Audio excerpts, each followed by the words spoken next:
This is Distant Replay, the podcast that goes back in time to relive all the greatest events that we witnessed in sports. From upsets, to championships, to cultural moments, we discuss it all. Coming up on today's episode. I walk in and practically the whole team was in there. And it was like things I've never seen in my life, you know, as a young kid. You got your lines over here, you got your weed smokers over here, you got your women over here. So the first thing I said, look, man, you know, I'm out, you know, because all I can think about is if they come and raid this place right about now, I am just as guilty as everybody else has had this in this room. And from that point on, you know, I was more or less on my own.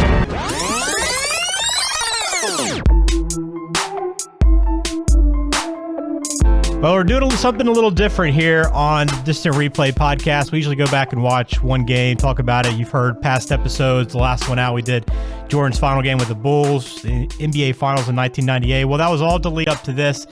We're going back and watching The Last Dance with everybody, and we want to kind of share some thoughts and just kind of recap what we saw and what we thought about each episode as we go along. And we're going to start today with episode 1 and 2. They aired on Sunday back to back. So we're going to go through two different episodes. We'll do episode 1 here and then episode 2 in our next podcast. So make sure you hit subscribe. You can follow us on Twitter at Distant Podcast, online at distantreplaypodcast.com. We'll put every episode there, plus every game we watch. We put it on the website so you can find it as well. And we're going to have some fun with this episode. So let me bring in Mike, and let's just jump right into it, Mike. These won't be nearly as long as episodes we've done in the past. So this first episode really just kind of setting the stage. We thought, basically what we thought. We thought it would just kind of give the background to what was leading up to that 97-98 season, which you kind of summarized in our last podcast on everything that was going on. But we got a pretty good sense of a lot of things are at play in this season because, you know, we had an idea of what the bottom line was, but we didn't realize all the underlying tension with Pippen, what Krause was like with his relationship behind closed doors with some of the players, Reinsdorf, Phil Jackson, Jordan, everybody. We got to kind of sense that in this first episode to kind of really set the stage for everything to come. Exactly, and that's something I thought that this first episode in particular did really well, was set the scene for probably what the rest of the documentary is going to be about. And I thought something I noticed right away is these people who did the documentary, they were able to get access to every single person that they needed to in order to tell this story, which is some outside of Jerry Krause, who was passed away. Mm-hmm. But oftentimes these documentaries sometimes miss the mark because they don't get everyone on board with doing them, and there's gaps in the story. Now Jordan had to approve this documentary being released. That was one of the caveats. This footage has all been on ice for the last 20 years because a stipulation of them being able to use the footage for a documentary was that Jordan had to be on board. So there is a little bit of a slant towards that, but I think we're actually getting a very, very sort of no frills version of the scene setting heading into this season, because while we do hear from Phil Jackson and the players, we also hear from Jerry Reinsdorf as well, who's the owner of the Bulls. Yeah, I thought you make a good point. I thought it was really cool to see all the footage they had. I mean, just everything, even dating back to like Pippen at Central Arkansas, the fact they had footage of that, Jordan in high school playing was wild. I mean, so they've covered kind of everything out of the gates. So what we'll kind of do in this episode is we'll kind of go back and forth. We'll just kind of make some observations, stuff that we picked up on, things that we liked, enjoyed, whatever. We'll just kind of go bounce back and forth until we've kind of wrapped up the conversation. So I guess to start things off, I mean, I think the biggest thing is Jerry Krause is not going to get much love at all in this thing. I mean, I understand the relationship there, and I know that he was a big part of why things kind of fell apart, but they did him no favors early on in this. And, you know, even to the point where, like, I was shocked to see, and I thought it was kind of funny, but the way Jordan would talk to Krause, just, I mean, even from almost day one with the Bulls, really year two with the Bulls, from that point forward, he just felt like he could say anything to this guy. And I think over that period of time, I mean, this had to have rubbed him to where he was just like, you know what, I cannot deal with these guys anymore. I'm going to show them eventually whatever that takes. Yeah, Jerry Krause was definitely a guy that was, I don't want to say the star of this episode, but definitely a guy you didn't know as much about before this episode, and you learned about his role with the team and how his role with the team impacted the breaking up of this dynasty. And, what I found, first of all, Jerry Krause, let's take a step back. He looks like a cartoon character, first of all. Okay. And he looks like a cartoon character, and like his special power or the thing he's known for is, hey, look, this guy looks like he just farted. That's what he looks like. It's amazing how weird this guy looks and how strange he looks. And they mentioned in the documentary how he looks like he has how he had a Napoleon complex, and you could sort of see it in his interactions with the players. And one thing that was surprising to me in this is the way, like you said, is the way everyone, whether Jordan was talking to the media or directly to Krause's face, just the tension that had built up over the years where, it's pretty commonplace to sort of, just blatantly make fun of him in a public forum. Yeah, it was crazy. It was wild. I mean, the things that he would say just out in the open to him, and you could kind of see that. And Reinsdorf did a pretty good job of kind of defending him. He said, backed him up. He's a really good person, great guy. I cared about him a lot. But when you watch this, there was nobody taking his side on social media last night when this thing aired. It was pile on to Jerry Krause. This guy is evil. Yeah, and the two things I don't understand about this whole scenario with Jerry Krause as a whole. Number one, at some point it's got to be on Reinsdorf to step up and say something here. Yeah. You have a relationship that's been going bad. Krause made Phil Jackson a coach when no one knew who Phil Jackson was. Okay, the documentary pretty much explicitly said that. He did make some savvy trades and draft picks to put pieces around Jordan. Okay, right. And at some point, you think Reinsdorf would have stepped in and said, "Hey, look, you guys, put his foot down a little bit and didn't allow the public stuff to go on." That, and we're at a point in time where these Bulls are like, you think about the modern day players. These Bulls are on a totally different level in terms of fame than players now. Oh yeah. Why didn't the players and Phil Jackson, if they had such a problem with Krause, why didn't they go to Reinsdorf and say, "Hey, look, I'll come back, or I want to be a part of the Bulls, but you got to get rid of Krause"? That never happened either, which is a very big sort of shift in how these kind of things would be handled now, in my opinion. Yeah, and I think Reinsdorf probably just kind of played both sides. It kind of felt like, like if you're in the room with him, he's going to tell you what you want to hear. Essentially, as evidenced by the fact that they go through in this episode that Krause and Phil Jackson couldn't hammer out a contract for this season. Yeah. Phil Jackson wasn't under contract heading into the season. And Reinsdorf had to travel to Phil Jackson and sort of hammer things out and get a 1-year deal done. Right. So, yeah, that just pretty much backs up exactly what you just said. Well, a couple of things. We'll go through some things we really liked. I thought starting the episode with Jordan's comments was it right after winning the NBA championship, and they're talking about the next season.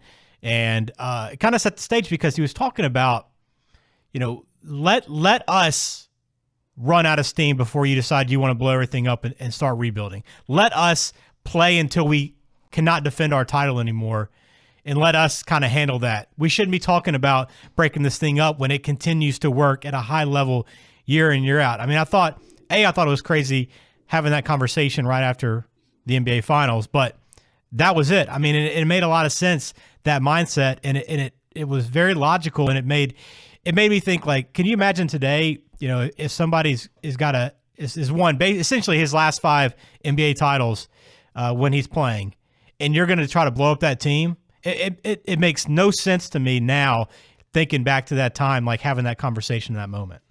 Now, it sounded like from what Reinsdorf said that they've seriously considered blowing it up before this season. Yeah. Before the 97-98 season. Absolutely. And had they not been able to bring Phil Jackson back, they might have done that, which is, these dynasties nowadays in any sport, like you just said, and what Jordan said, they're given the opportunity to see the dynasty through. Mm-hmm. So maybe you end up holding on to players a year more than you should. Maybe end up paying guys longer than you should. But it's sort of the way that we deal with dynasties in sports. And the fact that Jerry Krause, a former baseball scout, is trying to flip the script on all of this and it's being allowed to happen by Reinsdorf is like completely mind-boggling. And Jordan made a great point. He said the Cubs have been rebuilding for 42 years. And I thought that was funny. That was hilarious, number one. And he's right. I mean, there's no guarantees. And you even pointed out in our last podcast when we were talking about this that they made a lot of the right moves. They did things the right way. And it has not worked. There's no guarantee that it's going to work. So when you have the things that you have in place, I don't care if you don't get along, right? If you have those great pieces in place, you just stay out of the way and let it run its course and then deal with it. Even though the way Krause was talking about Jackson in the preseason press conferences, they were already shutting the door on this moving forward past 97, 98.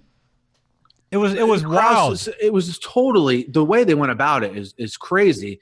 And Jackson, not only did Krause announce this in the preseason that was going to be Phil Jackson's last year as coach, which meant you're also closing the door on Jordan because Jordan said he wouldn't play for any other coach other than Jackson. You have Jackson in this documentary being told that if he goes 82-0, he's not going to be back as coach.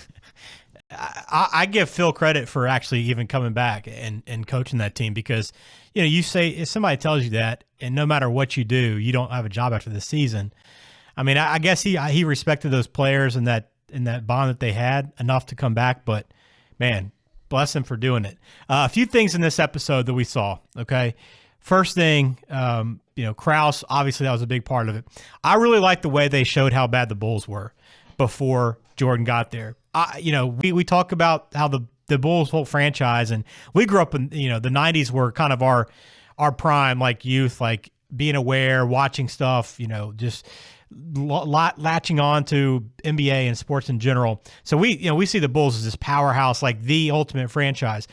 But when they go back and show that an indoor soccer league was pulling more fans than the Bulls were, and they showed some shots from those games, and it looked like, a mid-major college team or a high school team crowd, it was shocking how bad the Bulls were.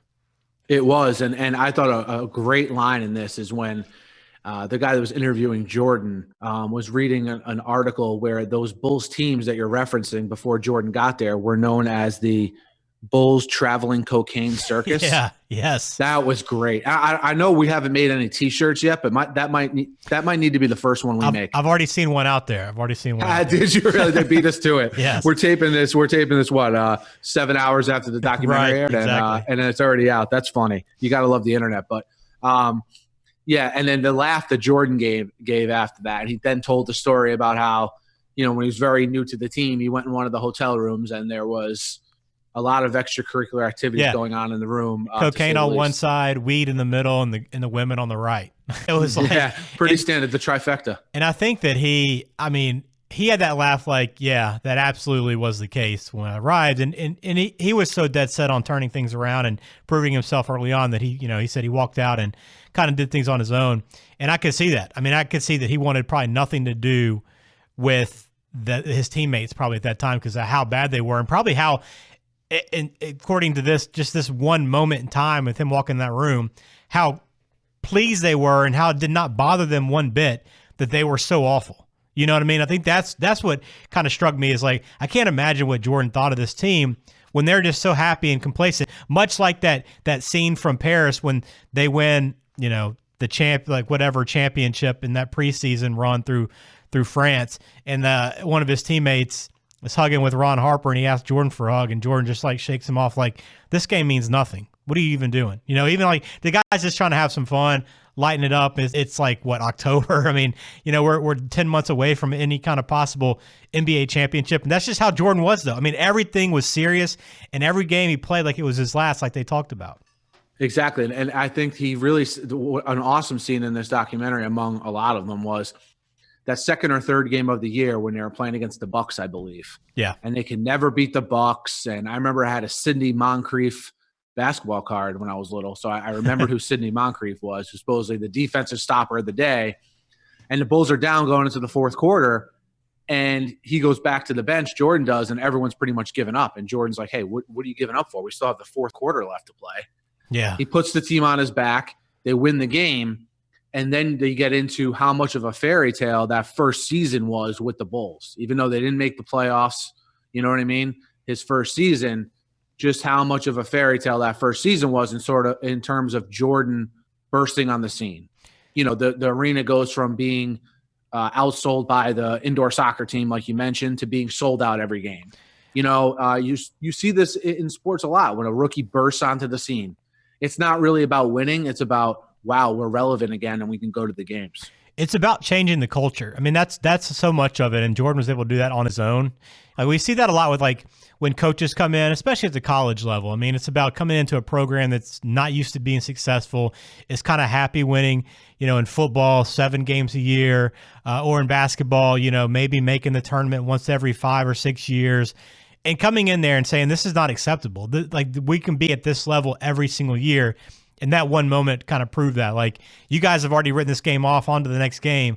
Well, we still have 12 minutes left to play, and we're going to win this game, and I'm going to do it myself if you guys aren't on board. So it just showed you how awesome Jordan was. The other part of this, we went back to college a little bit, back to UNC, and saw his career there. Roy Williams was great having him on there. He had some great things to say about MJ, and I especially love the comment when Michael said something about wanting to be the best, and Roy asked him how much he was practicing. He said, as much as everybody else is. He said, I thought you wanted to be the best. And it's like, at that point, it kind of like clicked for Jordan. Like, okay, I'm going to prove everybody wrong. And that was kind of his mantra. Like, I've got to prove every single doubter wrong every single time.